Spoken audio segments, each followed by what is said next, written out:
Do you like a rainy night, Jerry? Yes, I do. Well, Jerry Holub's here, and we're talking about plants, and he's got some interesting ones to talk about and other things to talk about today. Yes, I do. I want to do a close-up here first. Oh. We've never shown this before. You can see up right close where my fingers are here. It's called an olive tree, and there's a little bloom on here. And if you take this bloom and you pollinate it, you're supposed to produce a little bit of olives. Now, you've got to keep it really warm to do that. You can put it outdoors when it gets nice, but you have to bring it in for wintertime. I would love to see an Iowan grow olives. That'd be kind of cool, wouldn't it? Cool, yeah. Yes, in the middle here is a primrose plant. You can see I brought a lot of spring-looking plants here today.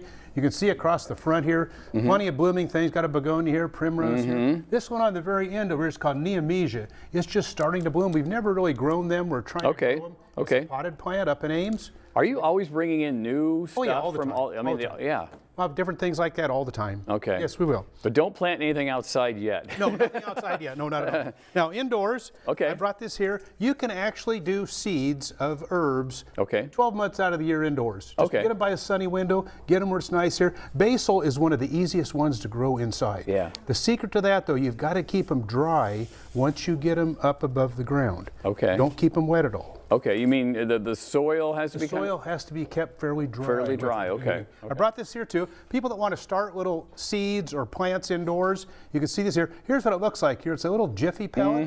You put it in water, and this is how big it gets. It only takes about 15 minutes to get that big, and it's got all the nutrients what you need to put a cutting or put seeds in there, and it comes up, and you just plant this whole thing in the ground then. And those are good, I think, for kids to get involved because it's kind of like a science experiment. You put a little water in there, and put a little water, and it expands up goes like that. That's pretty cool, yeah. Yeah. I brought here too. I showed it earlier. People were asking about. I've had several calls in the last couple of weeks about what can I do to get my plants to green up. They've been indoors all winter. They don't look real bright colored.